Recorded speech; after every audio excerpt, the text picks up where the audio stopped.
Hey guys, welcome back. Today we're continuing our Skeptic's Guide to Miracles. We've been pondering this big question, can belief in miracles ever be rational? If you've missed earlier discussions, be sure to check out the playlist. Now, let's again talk about our old buddy David Hume.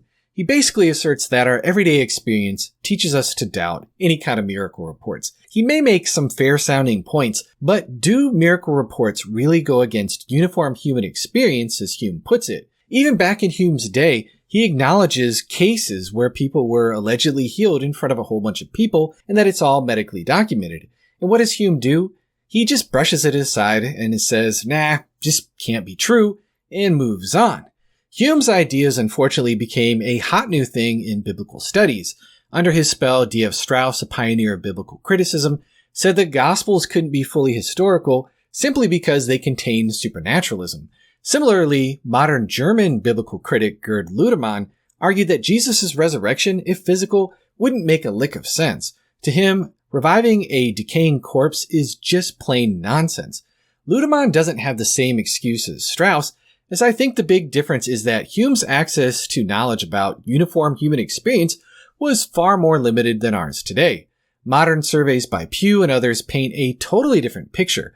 Millions and millions of people worldwide claim to have witnessed miracles. Additionally, there are documented cases of mass conversions to Christianity, often attributed to witnessing extraordinary events beyond the traditional healing practices. Now, Hume might still dig in his heels and say people are more likely to be mistaken than the laws of nature to be broken. Even most Christians wouldn't believe every miracle story out there. This raises a question, can we sift through the noise and identify genuine miracles if any exist?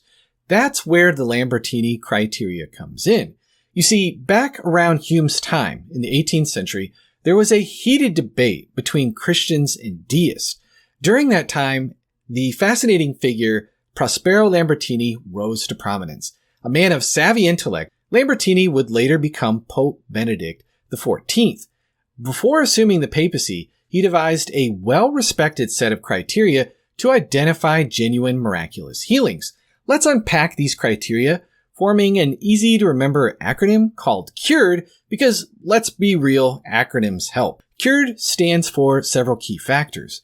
Confirmed diagnosis. Both the illness and the healing must be documented by medical professionals. Undisputed pathology. The illness needs to be a verifiable physical condition, not psychosomatic in nature. Relentless decline. The illness must be demonstrably worsening with no prior improvement and cannot be explained by past medical interventions. Everlasting recovery. The healing must be permanent, not temporary. Dramatic change. The healing must occur swiftly and completely, not gradually and partially.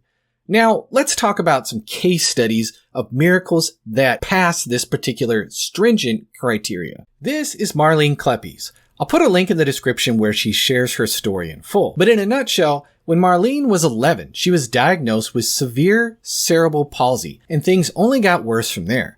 She ended up nearly paralyzed with intense muscle spasms, almost zero eyesight, and could barely speak. But then, at the age of 19, something amazing happened. Marlene had this vivid vision of her healing. She saw a church, a particular t-shirt, and a specific date, March 29th. On that exact date, she was given a t-shirt just like she saw in her vision. Given her condition and the sheer craziness of it all, she had a hard time explaining her vision to her caretakers, but eventually, she tracked down a local open Bible church using a phone book. This was in 1981. The pastor, Scott Emerson, was a bit skeptical at first, but decided to give it a shot and took her to a service. With the whole church praying for her, Marlene experienced something incredible. She regained her ability to walk, and her eyesight was restored to even better than 20/20. The doctors were blown away. Since that miraculous day, Marlene has been in great health for almost 40 years. She runs a flower shop and occasionally travels to churches where she shares her testimony. Here's another one. Sister Bernadette Moreau had been battling a brutal condition called cauda equina for half of her life. This condition wreaked havoc on her nerves and lower spine, making it incredibly difficult to get around. She relied on a whole support system, a back and leg brace, an implant to numb the constant pain, and heavy doses of morphine.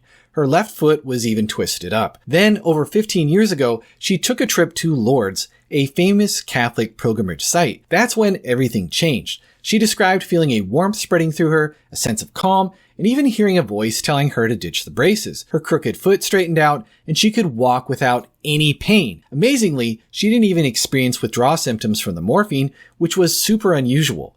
This case grabbed the attention of the medical community. A team of specialists, including neurologists, rheumatologists, and experts with all kinds of high-tech imaging and testing equipment, examined her case from every angle. Over 300 professionals reviewed her situation. After 8 long years of investigation, they finally admitted that they were stumped. They couldn't explain her recovery with science. After 15 plus years of health, her story even made it onto 16 Minutes.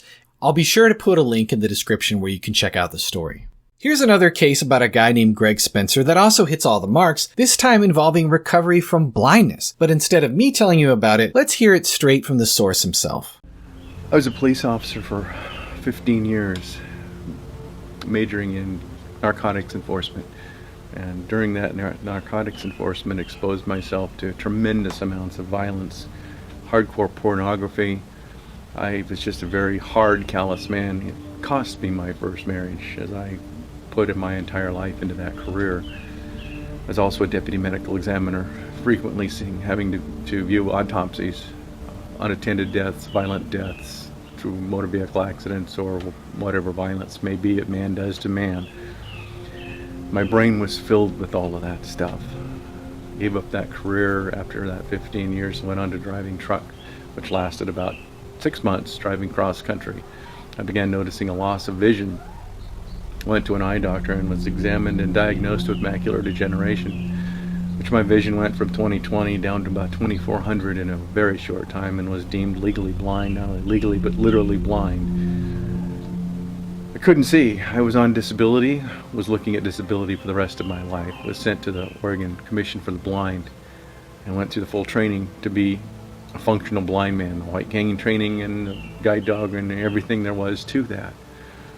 That same time in that area of time, I met my current wife, Wendy, who was a born again on fire believer in Jesus Christ, who recognized what I was going through and drugged me with her to church, where I was introduced to Jesus Christ and had an opportunity in 2001 to attend a men's retreat, which was, the topic was cleansing of the mind. I recognized I needed that. I couldn't sleep nights with the horrid graphic nightmares that I would constantly had, closing my eyes with these visions of the violence, the pornography, the bodies was just overwhelming. I'd wake up screaming at night with these nightmares. I needed that. My prayer in that men's retreat was, Lord, cleanse my mind. Take this junk away. Set me free. I shortly after praying that felt the Lord telling me, you're clean. I opened my eyes, and lo and behold, at the back of the stage where I sat in this chapel, I could see a tiny sign that said, "Red Exit." And at that point realized I had been cleansed of my sin, but I also been healed, and my vision had been totally restored. Being on disability, I now had to get off of disability.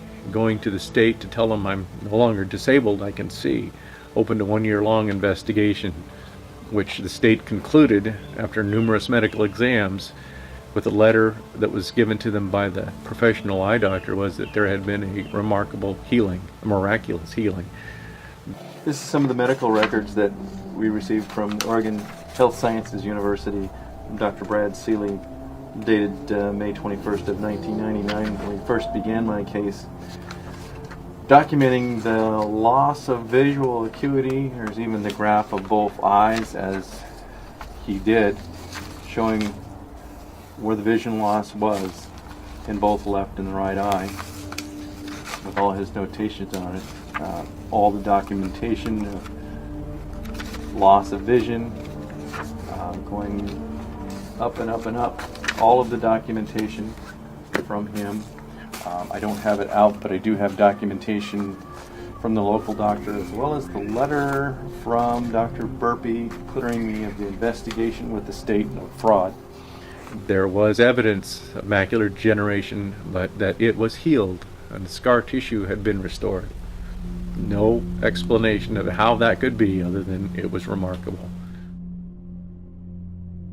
Now, I'm barely scratching the surface here. If you want to dive deeper, be sure to check out Craig Keener's book, Miracles Today. It's packed with tons of examples, and again, I'll put it in the description. Now, let's think about this for just a second. If these incredible healings are happening now, why are we so darn skeptical about miracles in the Gospels? Maybe the events described in those texts are pretty accurate, even if the miracles to us moderns sound fantastical. Anyway, I hope this series on miracles has been helpful so far. Be sure to subscribe for more and stay tuned. Thank you so much for watching.